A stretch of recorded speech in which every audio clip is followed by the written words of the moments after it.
जय माता की। नवरात्रि के दूसरे दिन माँ भगवती के सप्तशती पाठ के अंदर हमें उनके दूसरे और तीसरे अध्याय का पाठ करना चाहिए। इस अध्याय के पाठ से पहले हमें दुर्गा कवच, अगला स्रोत, कीलक स्तोत्र का पाठ भी करना चाहिए। और अगर मुमकिन हो तो भगवती के 108 के नाम जप माला उसका भी जाप और पाठ अवश्य करना चाहिए। तो आइए आज दुर्गा सप्तशती के हम दूसरे और तीसरे अध्याय का पाठ करते हैं। इसको हिंदी अनुवाद में आपकी सरलता के लिए किया जा रहा है। ओम श्री दुर्गाय नमः। द्वितीय अध्याय, देवताओं के तेज से देवी का प्रादुर्भाव और महिषासुर की सेना का वध। ओम मध्यम चरित्र के विष्णु ऋषि महालक्ष्मी देवता उषित छंद शाकंभरी शक्ति दुर्गा बीज वायु तत्व और यजुर्वेद स्वरूप है। श्री महालक्ष्मी की प्रसन्नता के लिए मध्यम चरित्र के पाठ में इसका विनियोग है। मैं कमल के आसन पर बैठी हूँ, प्रसन्न मुख वाली महिषासुर मर्दनी भगवती महालक्ष्मी का भजन करता हूँ, जो अपने हाथ में अक्षमाला, फरसा, गदा, बाण, व्रज, पद्म, धनुष, कुंडिका, दंड, शक्ति, खडक, ढाल, शंख, घंटा, मधुपात्र, शूल, पाश और चक्र धारण करती है। ऋषि कहते हैं, पूर्व काल में देवताओं और असुरों में पूरे 100 वर्षों तक घोर संग्राम हुआ था। उसमें असुरों का स्वामी महिषासुर था और देवताओं के नायक इंद्र थे। उस युद्ध में देवताओं की सेना महाबली असुरों से परास्त हो गई। संपूर्ण देवताओं को जीतकर महिषासुर इंद्र बन बैठा। तब पराजित देवता प्रजापति ब्रह्मा जी के आगे करके उस स्थान पर गए जहां भगवान शंकर और विष्णु विराजमान थे। देवताओं ने महिषासुर के पराक्रम तथा अपनी पराजय का यथावत वृतांत उन दोनों देवेश्वरों से विस्तार पूर्वक कह सुनाया। वे बोले, भगवान महिषासुर सूर्य, इंद्र, अग्नि, वायु, चंद्रमा, यम, वरुण तथा अन्य देवताओं के भी अधिकार छीनकर स्वयं ही अधिष्ठाता बन बैठा है। उस दुरात्मा महिष ने समस्त देवताओं को स्वर्ग से निकाल दिया है। अब वे मनुष्यों की भांति पृथ्वी पर विचरते हैं। दैत्यों की ये सारी करतूत हमने आप लोगों से कह सुनाई। अब हम आपकी ही शरण में आए हैं। उसके वध का कोई उपाय सोचिए। इस प्रकार देवताओं के वचन सुनकर भगवान विष्णु और शिव ने दैत्यों पर बड़ा क्रोध किया। उनकी भौहें तन गई तथा मुंह टेढ़ा हो गया। तब अत्यंत कोप में भरे हुए चक्रपाणी श्री विष्णु के मुख से एक महान तेज प्रकट हुआ। इसी प्रकार ब्रह्मा, शंकर तथा इंद्र आदि अन्याय देवताओं के शरीर से भी एक बड़ा भारी तेज निकला। वह सब मिलकर एक हो गया। महान तेज का वह पुंज ज्वालामयान पर्वत सा जान पड़ा। देवताओं को देखा, वहां उसकी ज्वालाएं संपूर्ण दिशाओं में व्याप्त हो रही थी। संपूर्ण देवताओं ने शरीर से प्रकट हुए तेज की कहीं तुलना नहीं थी। एकत्र होने पर वह एक नारी के रूप में परिणत हो गया और अपने प्रकाश से तीनों लोकों में व्याप्त जान पड़ा। भगवान शंकर का जो तेज था उससे उस देवी का मुख प्रकट हुआ। यमराज के तेज से उसके सिर के बाल निकल आए। श्री विष्णु भगवान के तेज से उसकी भुजाएं उत्पन्न हुई। चंद्रमा के तेज से दोनों स्तन का और इंद्र के तेज से मध्यम भाग कटि प्रदेश का प्रादुर्भाव हुआ। वरुण के तेज से जंघा और पिंडली तथा पृथ्वी के तेज से नितंब भाग प्रकट हुआ। ब्रह्मा के तेज से दोनों चरण और सूर्य के तेज से उनकी उंगलियां हुई। वसुओं के तेज से हाथों की उंगलियां और कुबेर के तेज से नासिका प्रकट हुई। उस देवी के दांत प्रजापति के तेज से और तीनों नेत्र अग्नि के तेज से प्रकट हुए थे। उसकी भौहें संध्या के और कान वायु के तेज से उत्पन्न हुए थे। इसी प्रकार अन्याय देवताओं के तेज से भी उस कल्याणमयी देवी का आविर्भाव हुआ। तदंतर समस्त देवताओं के तेज से तेज पुंज प्रकट हुई देवी को देखकर महिषासुर के सताए हुए देवता बहुत प्रसन्न हुए। पिनाकधारी भगवान शंकर ने अपने शूल से एक शूल निकाल कर उन्हें दिया। फिर भगवान विष्णु ने भी अपने चक्र से चक्र उत्पन्न कर भगवती को अर्पण किया। वरुण ने भी शंख भेंट किया। अग्नि ने उन्हें शक्ति दी और वायु ने धनुष तथा बाण से भरे हुए दुतर्कस प्रदान किए। सहस्त्र नेत्रों वाले देवराज इंद्र ने अपने व्रज से व्रज उत्पन्न करके दिया और ऐरावत हाथी से उतार कर एक घंटा भी प्रदान किया। यमराज ने काल दंड से दंड, वरुण ने पाश, प्रजापति ने स्फटिक काश की माला तथा ब्रह्मा जी ने कमंडलू भेंट किया। सूर्य ने देवी के समस्त रोणकूपों में अपनी किरणों का तेज भर दिया और काल ने उन्हें चमकती हुई ढाल और तलवार दी। क्षीर समुद्र ने उज्ज्वल हार तथा कभी जीर्ण न होने वाले 2 दिव्य वस्त्र भेंट किए। साथ ही उन्होंने दिव्य चूड़ामणि, 2 कुंडल, कड़े, उज्ज्वल अंध्र चंद्र, सब बाहुओं के लिए केयूर, दोनों चरणों के लिए निर्मल नुपुर, गले के लिए सुंदर हंसली तथा सब उंगलियों में पहनने के लिए रत्नों से बनी अंगूठियां भी थी। विश्वकर्मा ने अत्यंत निर्मल फरसा भेंट किया, साथ ही अनेक प्रकार के शस्त्र, अस्त्र और अभेद्य कवच दिए। इनके सिवा मस्तक और वक्षस्थल पर धारण करने के लिए कभी न कुमलाने वाली कमलों की मालाएं दी। जलधि ने उन्हें सुंदर कमल का फूंट भेंट किया। हिमालय ने सवारी के लिए सिंह तथा बलि भांति के रत्न समर्पित किए। धन्याध्यक्ष कुबेर ने मधु से भरा पात्र दान पात्र दिया और संपूर्ण नागों के राजा शेष ने, जो इस पृथ्वी का भरण धारण करते हैं, उन्हें बहुमूल्य मणियों से विभूषित नागहार भेंट किया। इस प्रकार अन्य देवताओं ने भी आभूषण और अस्त्र शस्त्र देकर देवी का सम्मान किया। तत्पश्चात उन्होंने बारंबार अट्ठास पूर्वक उच्च स्वर में गर्जना की। उनके भयंकर नाद से संपूर्ण आकाश गूंज उठा। देवी के अत्यंत उच्च स्वर से किया हुआ सिंहनाद कहीं समा न सका और आकाश उसके सामने लघु प्रतीत होने लगा। उससे बड़े जोर की प्रतिध्वनि हुई, जिससे संपूर्ण विश्व में हलाहल मच गई और समुद्र कांप उठे। पृथ्वी डोलने लगी और समस्त पर्वत हिलने लगे। उस समय देवताओं ने अत्यंत प्रसन्नता के साथ सिंह वाहिनी भवानी से कहा, देवी तुम्हारी जय हो। साथ ही महिषियों ने भी भक्ति भाव से विनम्र होकर उनका सत्वन किया। संपूर्ण त्रिलोकी को शोभग्रस्त देख दैत्यगण अपनी समस्त सेना को कवच आदि से सुशोभित कर हाथों में हथियार ले सहसा उठ खड़े हुए गए। उस समय महिषासुर ने बड़े क्रोध में आकर कहा, आह यह क्या हो रहा है। फिर वह संपूर्ण अस्त्रों से घिरकर उस सिंहनाद की ओर लक्ष्य करके दौड़ा और आगे पहुंचकर उसने देवी को देखा, जो अपनी प्रभा से तीनों लोकों को प्रकाशित कर रही थी। उनके चरणों के भार से पृथ्वी दबी जा रही थी, माथे के मुकुट से आकाश की रेखा खींच रही थी तथा वह अपने धनुष की टंकार से 7 पताल को शुद्ध किए देती थी। देवी अपनी हजारों भुजाओं से संपूर्ण दिशाओं को छद्दित करके खड़ी थी। तदंतर उनके साथ दैत्यों का युद्ध छिड़ गया। नाना प्रकार के अस्त्र शस्त्रों से प्रहार कर संपूर्ण दिशाएं उदासित होने लगी। चिशुर नामक महान असुर महिषासुर का सेना नायक था। वह दैत्यों के साथ युद्ध करने लगा।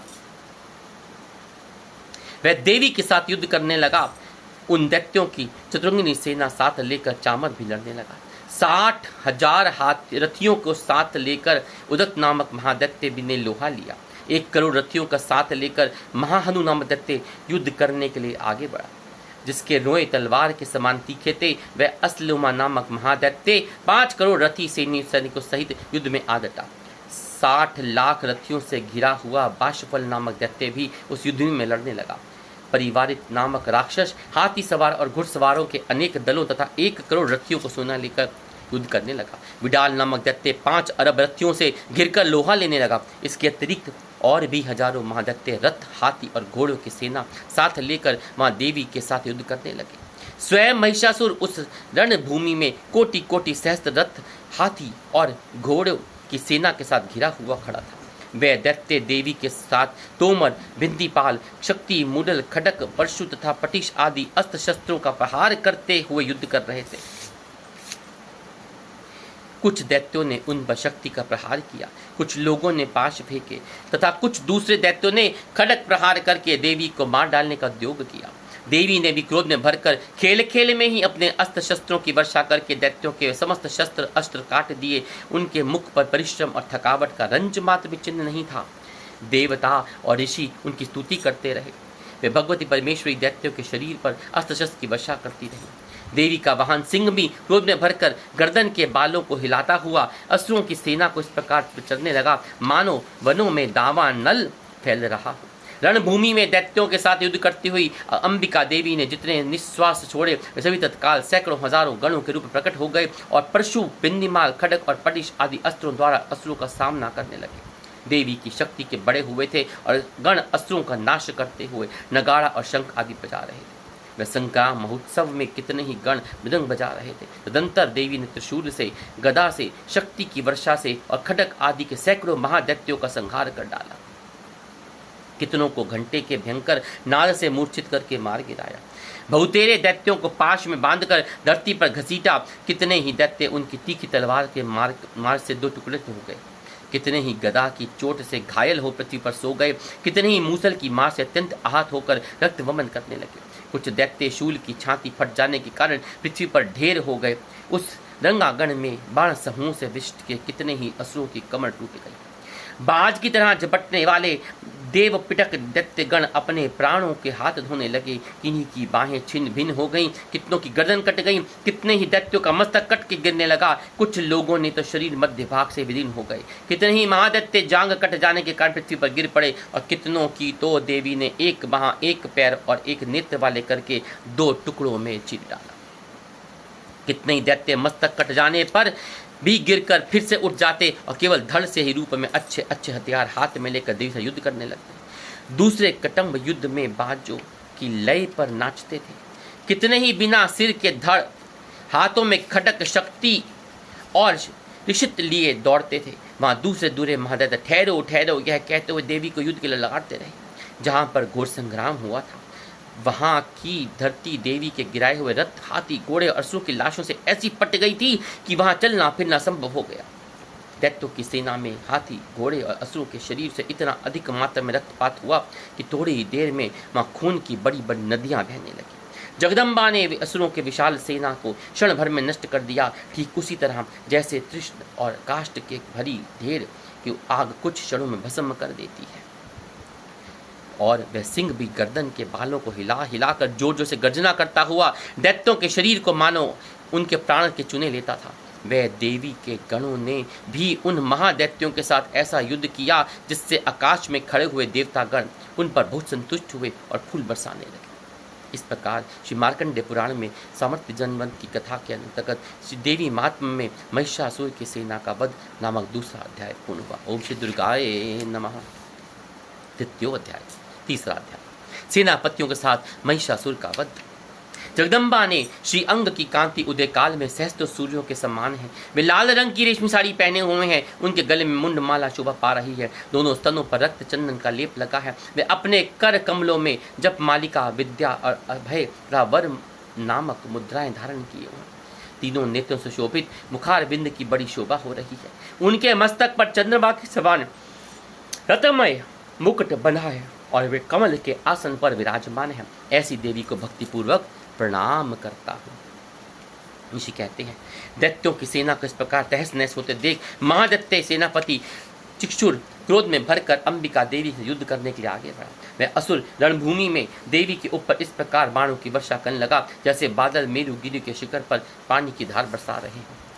तब देवी ने अपने बाणों के उस बाण समूह को अनायास ही काटकर उसके घोड़ों और सारथी को मार डाला। साथ ही अपने धनुष तथा अत्यंत ऊंची ध्वजा को भी तत्काल काट गिराया। धनुष कट जाने पर उसके अंगों को अपने बाणों से बीध डाला। धनुष, रथ, घोड़े और सारथी को नष्ट हो जाने पर भी असुर ढाल और तलवार लेकर देवी की ओर दौड़ा। उसने तीखी धार वाले तलवार से सिंह के मस्तक पर चोट करके देवी की भी बाईं भुजा पर बड़े वेग से प्रहार किया। राजन, देवी की बाह पर पहुंचते ही तलवार टूट गई। फिर तो क्रोध से लाल आंखें करके उस राक्षस ने शूल हाथ में लिया और उसे उस महादैत्य ने भगवती भद्रकाली के ऊपर चलाया। वह शूल आकाश से गिरते हुए सूर्य मंडल की भांति अपनी तेज से प्रज्वलित हो रहा था। उस शूल को अपनी ओर आते देख देवी ने भी शूल का प्रहार किया। उससे राक्षस के शूल के सैकड़ों टुकड़े हो गए और साथ ही महादैत्य विक्षुर ने भी धज्जियां उड़ गई। वह प्राणों से हाथ धो बैठा। महिषासुर के ने सेनापति उस महापराक्रमी विक्षुर ने भी मर जाने पर देवताओं को पीड़ा देने वाले चामर हाथी पर चढ़कर आया। उसने भी देवी के ऊपर शक्ति का प्रहार किया, किंतु जगदम्बा ने उसे अपने हुंकार से ही आहत करके ऐसा निष्प्रभत करके तत्काल पृथ्वी पर गिरा दिया। शक्ति टूटकर गिरी हुई देख चामर को बड़ा क्रोध हुआ। तब उसे शूल चलाया, किंतु देवी ने उसे भी अपने बाणों द्वारा काट डाला। इतने में ही देवी का सिंह उछलकर हाथी के मस्तक पर चढ़ बैठा और उस दैत्य के साथ खूब जोर लगाकर बाहुयुद्ध करने लगा। दोनों लड़ते लड़ते हाथी के से पृथ्वी पर आ गिरे और अत्यंत क्रोध में भरकर एक दूसरे पर बड़े भयंकर प्रहार करते हुए लड़ने लगे। तदंतर सिंह बड़े वेग से आकाश की ओर उछला और उधर से गिरते समय उसने पंजों से की मार से चामर के सिर धड़ से अलग कर दिया। उसी प्रकार उद्दत शिला और विष आदि की मार खाकर रणभूमि में देवी के हाथ से मारा गया और कराल भी दांतों, मुक्कों और थप्पड़ों की चोट से धराशायी हो गया। क्रोध में भरी हुई देवी ने गदा की चोट से उद्दत का कचुम्बर निकाल दिया। बिंदीपाल से वक्षकल को और बाणों से ताम्र तथा अंधक को मौत के घर डाल दिया। तीनों नेत्रों वाले परमेश्वरी ने त्रिशूल के उग्रवीर्य तथा महाहनु नामक दैत्यों को मार गिराया। तलवार की चोट से विडाल के मस्तक को धड़ से अलग गिरा दिया। दुधर और दुर्मुख इन दोनों को भी अपने बाणों से यमलोक भेज दिया। इस प्रकार अपनी सेना का संहार होते देख महिषासुर ने भय से कर धारण करके देवी के गणों को त्रासना आरंभ किया। किन्हीं को तुतन से मारकर, किन्हीं के ऊपर खुरों से प्रहार कर कर, किन्हीं को पूंछ से चोट पचाकर, कुछ को सींगों से विदीर्ण करके, कुछ गणों को वेग से, किन्हीं को सिंहनाद से, कुछ को चक्कर देकर और कितनों को निश्वास वायु से झोंके से धराशायी कर दिया। इस प्रकार गणों की सेना को गिराकर वह असुर महादेवी के सिंह को मारने के लिए झपटा। इससे जगदम्बा को बड़ा क्रोध हुआ। उधर महापराक्रमी महिषासुर ने भी क्रोध में भरकर धरती को खुरों से खोदने लगा और अपने सींगों के ऊंचे ऊंचे पर्वतों को उठाकर फेंकने और गरजने लगा। उसके वेग से चक्कर देने के कारण पृथ्वी शुद्ध होकर फटने लगी। उसकी पूंछ टकराकर समुद्र सब ओर से धरती को डुबोने लगा। हिलते हुए सिंहों के आघात से विदीर्ण होकर बादलों के टुकड़े टुकड़े हो गए। उसके श्वास से प्रचंड वायु के वेग से उड़े हुए सैकड़ों पर्वत आकाश में गिरने लगे। इस प्रकार क्रोध में भरे हुए उस महादैत्य को अपने ओर आते देख चंडिका ने उसका वध करने के लिए महान क्रोध किया। उन्होंने पाश फेंक कर उस महान असुर को बांध लिया। उस महासंग्राम में बंध जाने पर उसने भैंसे का रूप धारण किया, भैंसे का रूप त्याग दिया और तत्काल सिंह के रूप में वह प्रकट हो गया। वह अवस्था में जगदम्बा ज्यों ही उसका मस्तक काटने के लिए उद्यत हुई, त्यों ही वह खटकधारी पुरुष के रूप में दिखाई देने लगा। तब देवी ने तुरंत ही बाणों की वर्षा करके ढाल और तलवार के साथ उस पुरुष को बींध डाला। इतने में महान गर्जराज के रूप में परिणत हो गया। तब अपनी सूंड से देवी के विशाल सिंह को खींचने और गर्जने लगा। खींचते समय देवी तलवार से उसकी सूंड काट डाली। तब उस महादैत्य ने पुनः भैंसे का शरीर धारण कर लिया और पहले की भांति चराचर प्राणियों सहित तीनों लोगों को व्याकुल करने लगा। तब क्रोध में भरी हुई जगदम्बा चंडिका का प्रारंबार उत्तम मधु का पान करके और लाल आंखें करके हंसने लगी।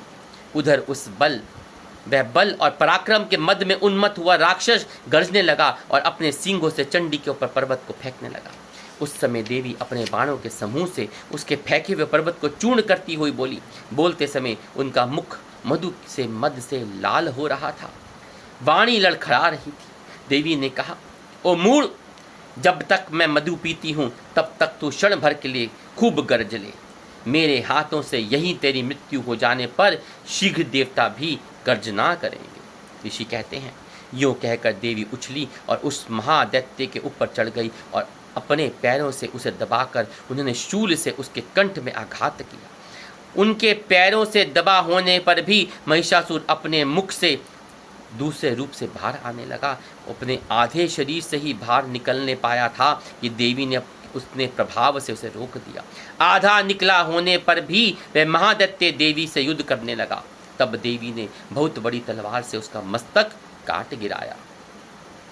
फिर तो हाहाकार करती हुई दैत्यों की भारी सेना भाग गई और संपूर्ण देवता अत्यंत प्रसन्न हो गए। इति श्री मार्कंडेय पुराणे सामंतिके वन्वर्ते देवी महात्म्य महिषासुर वधो नामक तृतीय अध्याय समाप्त। हरिओम तत्सत्। हरिओम तत्सत्। ओम श्री दुर्गाय नमः। ओम श्री दुर्गाय नमः। ओम श्री दुर्गाय नमः। आशा करते हैं कि आपको ये पाठ अत्यंत लाभकारी सिद्ध होगा। इसके साथ भगवती की 108 नामक माला कीजिए और नवरात्रि में माँ भगवती के सप्तशती पाठ का अत्यंत लाभ उठाइए। भगवती की सेवा से अपने जीवन को कृतार्थ कीजिए। जय माता की, जय माता की, जय माता की।